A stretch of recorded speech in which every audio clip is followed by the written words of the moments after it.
आज मैं आपको एक ऐसी सच्ची घटना सुनाने जा रही हूँ जिसे सुनने के बाद शायद आप कुछ देर तक खामोश रह जाएंगे। 23 साल की एक लड़की जिसकी सिर्फ एक गलती थी कि उसने अपने सपनों को सच करने की हिम्मत की। साल 2013 दिल्ली के नरेला में रहने वाली प्रीति राठी एक साधारण परिवार की बेहद होनहार लड़की, जिसने बचपन से सिर्फ एक सपना देखा था, देश की सेवा करना।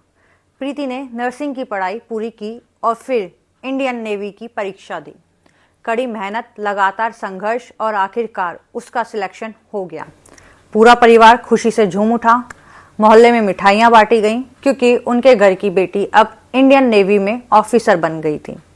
1 मई 2013 प्रीति पहली बार दिल्ली छोड़कर मुंबई जाने वाली थी, जहां उसे अपनी नई जिंदगी शुरू करनी थी। उसके पिता, चाचा, चाची उसे छोड़ने साथ जा रहे थे। सभी गरीब रथ एक्सप्रेस वे में बैठे थे। ट्रेन धीरे धीरे दिल्ली से मुंबई की तरफ बढ़ने लगी, लेकिन उसी ट्रेन में एक और इंसान मौजूद था। एक ऐसा लड़का जिसने अपने चेहरे को गमछे से ढका हुआ था और उसकी नजर लगातार सिर्फ प्रीति पर टिकी थी। कभी वो सीट छोड़कर बाथरूम की तरफ जाता, कभी वापस आकर प्रीति को घूरने लगता। प्रीति के परिवार वालों ने भी उसी हरकत को नोटिस किया, लेकिन उन्हें क्या पता था कि वो लड़का अपने साथ कुछ ऐसा लेकर चल रहा है जो कुछ ही घंटों में पूरी जिंदगी तबाह कर देगा। पूरी रात गुजर जाती है और अगली सुबह ट्रेन मुंबई पहुंच जाती है।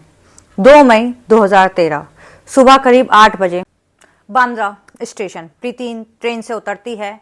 भीड़ धीरे धीरे आगे बढ़ रही थी। उसका परिवार उससे कुछ कदम आगे निकल चुका था। तभी अचानक किसी ने पीछे से उसके कंधे पर हाथ रखा।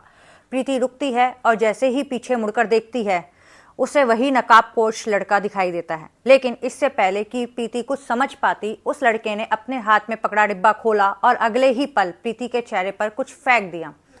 अचानक स्टेशन पर इतनी भयंकर चीख गूंजती है कि वहां मौजूद लोगों की रूह कांप उठती है। प्रीति जमीन पर गिर जाती है, तड़पने लगती है। उसका चेहरा जल रहा होता है, आंखें जल रही थीं और कुछ ही सेकंड में उसकी जिंदगी हमेशा के लिए बदल चुकी थी। लेकिन सबसे बड़ा सवाल था, आखिर वो लड़का कौन था? उसने प्रीति के साथ इतनी भयानक हैवानियत क्यों की? और जब पुलिस ने उसकी सच्चाई पता लगाई तो पूरा देश सन्न रह गया।